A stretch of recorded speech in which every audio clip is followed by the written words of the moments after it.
So, if you're dealing with a long-term disability claim, you already know the frustration. Your pain is absolutely real, but getting an insurer to see it that way, well, that can feel like an impossible task.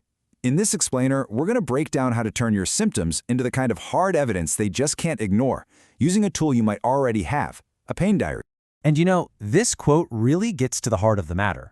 It's not about finding fancier words to describe what you're feeling. It's about translating your experience into a language the entire disability claim system is built to understand. So that's the million-dollar question, isn't it? How do you actually do that translation? How do you create a record that's so clear, so consistent, and so compelling that it actually makes a difference? That is exactly what we're about to break down, step by step. Okay, let's dive right in. Before we can build the right kind of diary, we have to understand the problem. Why do so many of these diaries filled with honest, painful truths, just get pushed aside or even completely ignored by insurance companies? Well, the answer really boils down to a federal law called ERISA, which governs most disability plans from employers. You see, under ERISA, the critical question isn't, are you in pain? The real question is, does your condition stop you from doing the main duties of your job day in and day out? It's a huge shift from talking about feelings to talking about function. And this right here perfectly shows that communication gap. On one side, you're describing your reality, how you feel. But on the other side, the insurer is asking a completely different set of questions, all focused on measurable work capacity. It's like you're speaking two different languages. Your diary needs to become the translator. So how do we build that bridge? This brings us to the big idea of this whole explainer, what we're calling the work capacity translation. It's all about a fundamental shift in your mindset. You're going from keeping a log of your feelings to building a record of your real-world functional abilities. So here's the bottom line.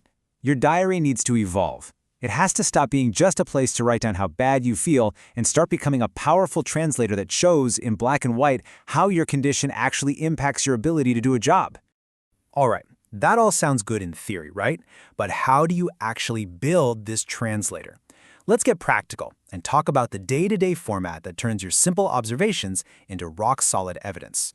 The first rule is all about structure. Instead of trying to remember your whole day at 10 o'clock at night, you break your day into these simple, manageable time blocks: morning, midday, afternoon, and evening.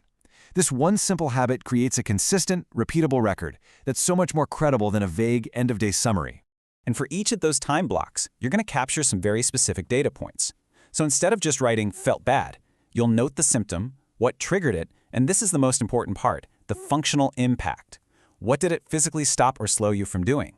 How did you try to fix it, and how long did it actually take to recover? This is the raw data that fuels your translator. Okay, let's keep building on this. Once you're collecting this raw data day after day, it's time for the real translation. This is where you turn all those daily observations into what our source calls work math. It's the language of restrictions that insurers can actually understand and process. Now, this formula is incredibly simple but so powerful. It's got three parts. First, tolerance. How long can you actually do a task? Second, frequency. How often does that limitation hit you? And third, recovery. How long does it take you to get back to your starting point? Tolerance, frequency, recovery. That's the core of work math. Let's look at a real-world example here. A vague entry like, "My back hurt while sitting," turns into a concrete work restriction. I can only sit for 15 to 20 minutes at a time, I have to get up and change my position more than 10 times a day, and I need 5 minutes to recover each time. You feel the difference there? One is just a symptom. The other is a measurable, undeniable limitation. Now, building all this great evidence is one thing, but you also have to protect it. So let's talk about some of the common credibility traps that can accidentally sabotage an otherwise honest and totally valid claim. A lot of people really worry about this. They think that if they log a good day, it's going to be used against them. And just logging that good day by itself won't sink your claim. But forgetting to log its cost absolutely will. Look, a good day where you manage to go grocery shopping isn't proof that you can work if it costs you 36 hours of increased pain afterward. You have to document the aftermath. That's not being negative, that's just giving them the complete picture. And here are a few other landmines you really want to sidestep. Avoid that vague language like "felt bad." Don't just copy and paste the same entry day after day. It starts to look fake. And this is a huge one. Make sure your social media isn't telling a different story. Consistency across your diary, your medical records, and your public life, it's absolutely critical for your credibility.